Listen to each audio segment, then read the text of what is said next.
Michigan is considering a law to license journalists. The same thing has already started up in Washington State. Tyranny's here, folks. Israel now has 3 nuclear subs, German-built, with nuclear cruise missiles, nuclear weapon-tipped cruise missiles, warhead-tipped cruise missiles, off the coast of Iran, threatening to nuke them at any time. Turkey's saying this could cause war. So is Syria and Lebanon.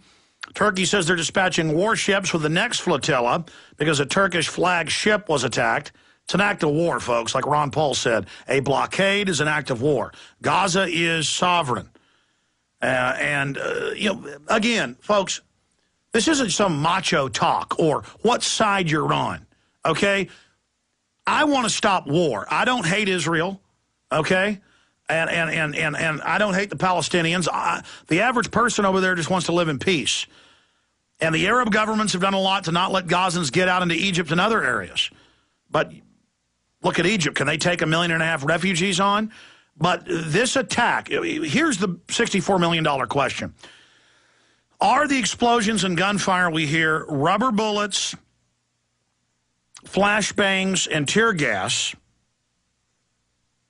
when the Israeli naval gunboats are attacking, or are they real rounds? If they're lead or full metal jacket rounds, this is an act of war, an act of piracy, an act of just criminality. It is an act of aggression. It's what the Nuremberg Code covers. Now,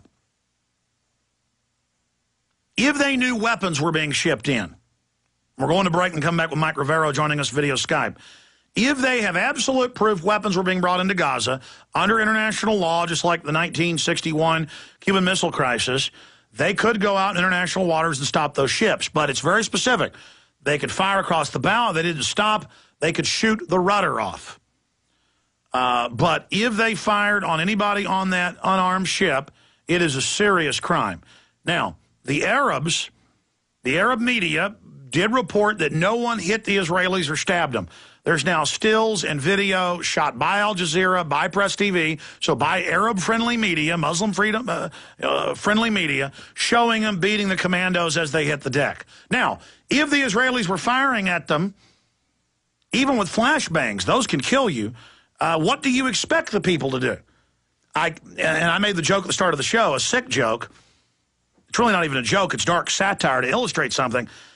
If Ahmadinejad fired at an Israeli bomber at 80,000 feet, if at 80,000 feet a bomber dropped a airburst hydrogen 50 megaton bomb on Tehran, as that plane flies over, if Ahmadinejad or even an Iranian child fired at it with a slingshot, the media would call the child a coward and would call the slingshot the most deadly weapon in the known galaxy. They'd call it a black hole projecting weapon or something. They'd call it a end of days devil weapon. They'd call it just the ultimate demon. And so that's the new situation, and the world sees the hypocrisy, whether you support Israel or not. Look, armored ships coming up to unarmed former cruise ships and attacking them, and commandos coming on board and people fighting them with pipes. Humans, on average, are going to emotionally side with the people fighting with stones and rocks and pipes. And that's why the whole world is turning against Israel. Whereas 30 years ago, when the Arabs were always attacking Israel, the people sided with Israel because they were the little guy. They were the underdog. Israel is not the underdog in all of this. And Israel's talking about nuclear war now. This is a very serious situation. All right, we're live, ladies and gentlemen. Once a month, Mike Rivero joins us, Genesis talk show host. Also has the website whatreallyhappened.com. Our websites are infowars.com and prisonplanet.com.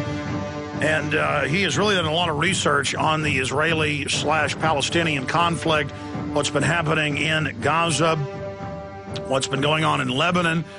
But I specifically want him to give us his take today, and I'm going to speak to this and take your phone calls at 800-259-9231 on where you see all this going.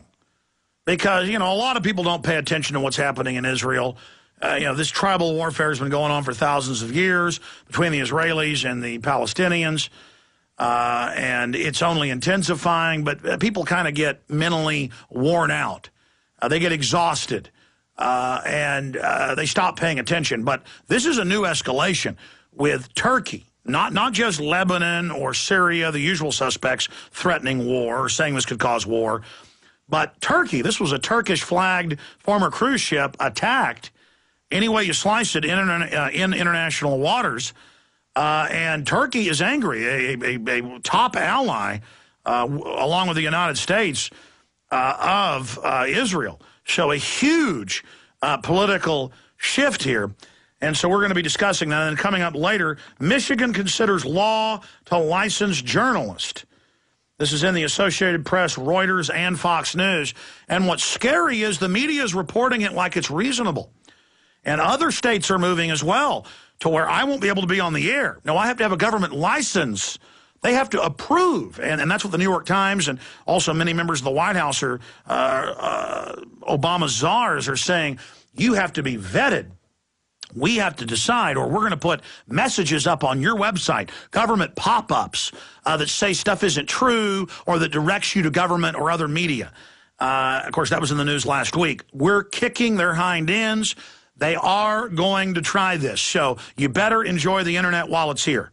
And you better use it to wake people up while it's here. Because the new media is destroying the old media. And so you got the mainstream media teamed up with government wanting to block that. So we'll get Mike Rivero's take on that. Also, I had a lady coming in next hour, a friend of my wife, but she chickened out. And I don't blame her. A lot of people do. That's why this country's falling apart. Even though when I said, look, I won't use your real name, her daughter went to one of the suburbs in Austin, first grade, and I was talking to her at a birthday party this weekend for my daughter, and it was out in Lakeway, and they basically turn the kids against the parents. They have them coming home and crying. Every time they see a development, they're taught that bunny rabbits are dying. Other mothers were there saying, yeah, that's why I took my kids out of school. We know them because of a homeschooling group. That they come in and don't tell the kids that it's a drill, and they turn the lights off, and a man in a mask comes in with a gun. But she chickened out to come on the show, and that's okay. Because she also had the document, but separately I had this out of the Washington Post, where they say that under a red level terror emergency, your children will be taken to FEMA centers. And that's in the Washington Post. We wrote an article about it 4 years ago, but the point is she got one of these at that elementary school. Okay? So this is part of a FEMA operation. Well, guess what? Even though she won't come on the show today, I have mainstream news articles about it separately in other parts of the country, so that's coming up. But enough of me. Let's go to Mike Rivero joining us via video Skype if you're a PrisonPlanet.tv viewer. If not, he'll be joining you via the audio spectrum for radio listeners. Mike, let's run through the gamut. Break down what you see happening from the latest info, what really happened. If you have a clearer picture, I know it's still somewhat foggy, of what happened to the flotilla yesterday and what this is going to do internationally. Well, the situation with the flotilla, as you say, it's very murky. Israel has a complete media blackout. People are not being allowed to talk to the prisoners. We don't even have a complete list of the number of the names of the people who've been killed, although the number is now 20. We're being told that died in this situation. We are aware of what happened mostly because of one live video feed that was able to get off the ship while it was being attacked. In that video feed, apparently the Israeli troops that were coming on board were carrying these pre-printed target lists of activists that were supposed to be killed, and we just had a member of the Knesset basically go public saying that Israel wanted to have a lot of deaths as a deterrent to any more of these blockade runners. But the bottom line is this is clearly a violation of international law. When you are a ship at sea, that deck of your ship is the sovereign territory of the nation whose flag you fly. It's like a foreign embassy. When you set foot on the deck of a ship flying the flag of the United States of America, you are setting foot on U.S. territory. When you set foot on the deck of a ship flying the Turkish flag, you are setting foot on Turkish territory. If you do so without the permission of the captain or the government, that is an invasion and an act of war. Now, the bottom line is that Israel's claims that these humanitarian aid ships were filled with weapons is complete nonsense. They had no proof of it whatsoever. The one photo that Israel has put out so far to show the weapons that were found on board the ship, it's basically wooden poles and kitchen knives. And Israel is saying these are weapons because the people of Gaza could use them to attack, Israelis, with these ceramic cooking knives and stuff like this. Well, that's why they said Hatari had weapons of mass destruction and was, weapons of mass destruction are not handguns, but this isn't even handguns. It's cooking utensils now. So I guess everybody's got to be nuked because now a cooking knife is a weapon of mass destruction. A pointy stick is now reason to start opening fire on the peace activists.